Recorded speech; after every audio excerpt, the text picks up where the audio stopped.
Japan के एक पूर्व मंत्री का दावा, भारत ने धोखा दिया। जापान के एक इंजीनियर का आरोप, प्रोजेक्ट फेल हो गया। और भारत की विदेश मंत्रालय का जवाब, ये सच से कोसों दूर है।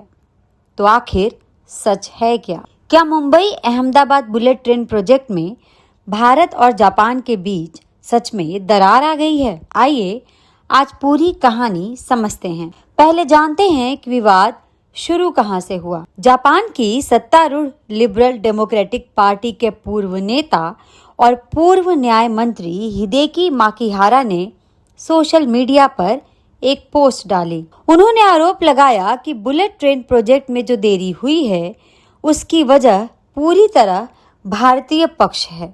माकिहारा ने लिखा कि अंतर्राष्ट्रीय बैठकों और बातचीत में भारतीय पक्ष का रवैया बार बार लापरवाह रहा।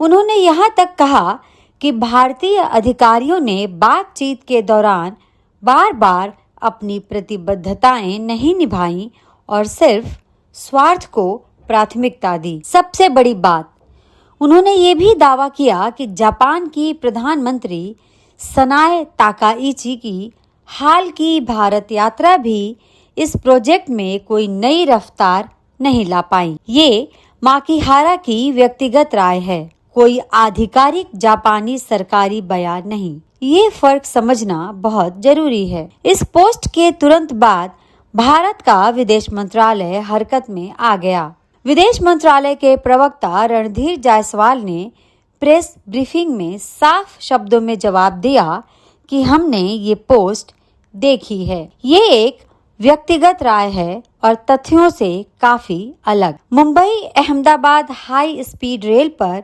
भारत जापान की बातचीत असल में बहुत अच्छी चल रही है। यानी भारत ने इसे सीधे तौर पर खारिज कर दिया और कहा कि ये किसी एक व्यक्ति की सोच है, दोनों देशों की आधिकारिक स्थिति नहीं। लेकिन सवाल ये है, क्या माकिहारा की बात में बिल्कुल भी दम नहीं? आइए तकनीकी पहलू पर नजर डालते हैं। दिल्ली में रहने वाले जापानी रेलवे इंजीनियर और सलाहकार इसाओ सुजुमुरा ने एक अलग तरह का आरोप लगाया। उनका कहना है कि ये प्रोजेक्ट अपने मूल जापानी शिंकानसेन ब्लूप्रिंट से भटक गया है। इसके पीछे 3 बड़े बदलाव हैं। पहला, सिग्नलिंग सिस्टम। भारत ने जापानी सिग्नलिंग सिस्टम की जगह अंतर्राष्ट्रीय मानकों वाला ETCS सिस्टम चुना है। ट्रेन सेट, शुरुआती योजना में जापान का E5 ट्रेन सेट इस्तेमाल होना था, लेकिन भारत ने इसे नकार दिया। वजह, कीमत बहुत ज्यादा थी और बातचीत में भारत की मांगें भी पूरी नहीं हो पाईं। तीसरा, E10 ट्रेन। अब भारत ने अगली पीढ़ी की E10 ट्रेन को चुना है, लेकिन ये ट्रेन अभी बन ही रही है, यानी अभी तक तैयार नहीं। जापान ने खुद माना है कि ये 2030 के दशक की शुरुआत में ही आएगी।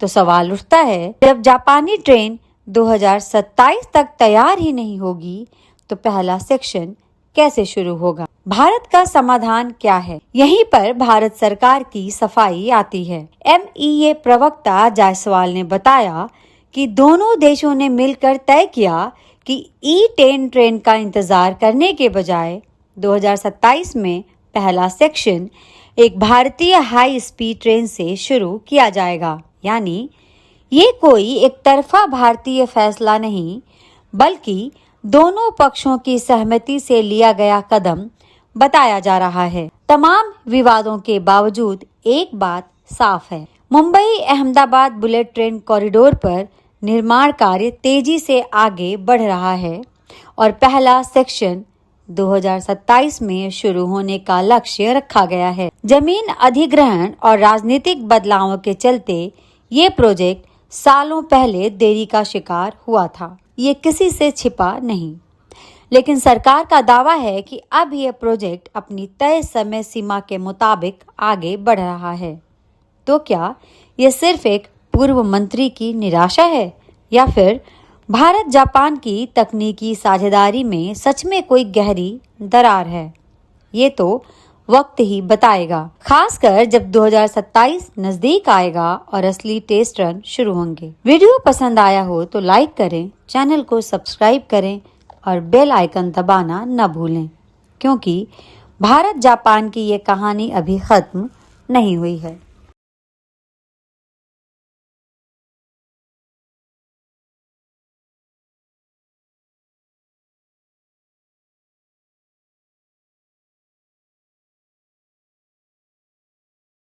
दूसरा,